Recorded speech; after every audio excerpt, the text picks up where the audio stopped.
Hello, I'm Ranger Altman Studeni, an interpretive ranger here at Eugene O'Neill National Historic Site. We're in the kitchen of Dow House, a room that is lined with cabinets and countertops. There's a sink behind me, an old refrigerator to my right, and there are photos of Eugene O'Neill, his staff, and architectural sketches of the home sitting on the countertops. We're in this room because recently, while going through a set of oral histories that were taken by the National Park Service in the 1980s with the former staff of Dow House, a comment was made in passing by the O'Neill's former cook, Naomi Tompkins. She had mentioned that there was a cornbread recipe that Carlotta always really enjoyed that she had marked with a star in the Dow House cookbook so that Naomi could find it easily the next time Carlotta wanted a snack. Well, the cookbook that's being referenced is here in the cabinet. And until this oral history came across our radar, we didn't even imagine there would be notations inside it. So the last time our collections crew came out to the site, they brought down this book and with white-gloved hands flipped through every page so we might make a list of all of those recipes the O'Neills had circled or starred as their favorites. I picked up a copy of this book myself. It's America's Cookbook, according to the copyright page, published in 1937 by Charles Scribner and Sons. Bit by bit, we're going to be working our way through the list of recipes that we found in this cookbook to share with you some of the favorite foods of the O'Neills while they were living here in California. The recipe we've got planned for you today is a special one.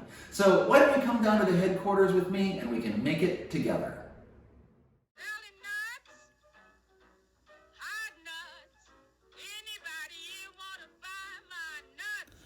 The recipe we're going to be making today is for hot cheese nut balls, a recipe from the appetizer section of the cookbook. The ingredients are fairly simple. You take a cup of shredded cheese and mix it together with 2 teaspoons of flour, half a teaspoon of salt. The cheese is already fairly salty.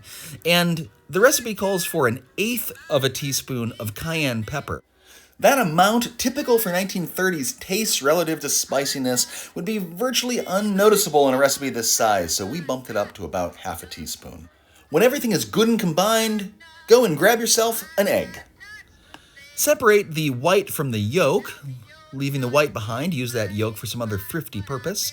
And then the recipe asks you to beat the white until it is stiff. This took us about 5 minutes using a fork. It would probably take less with an electric mixer. In the meantime, or if you've got a friend in the kitchen, you'll want to chop some nuts. We're using walnuts. The O'Neills planted a black walnut orchard in their yard when they moved into Dow House, but really any nut would work.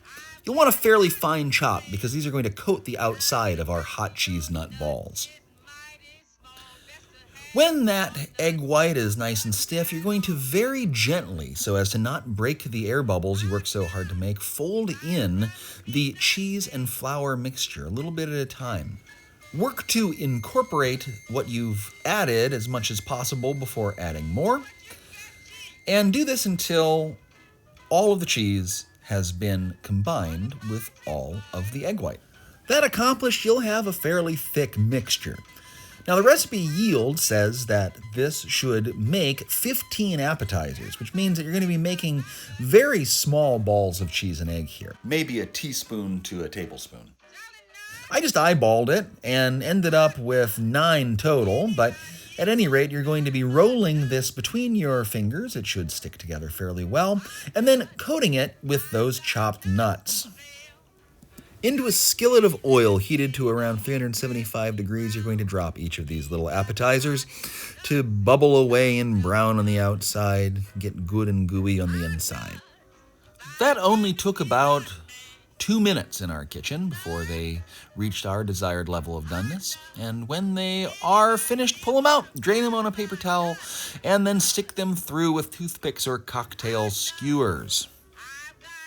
They'd be perfect for a party just like this.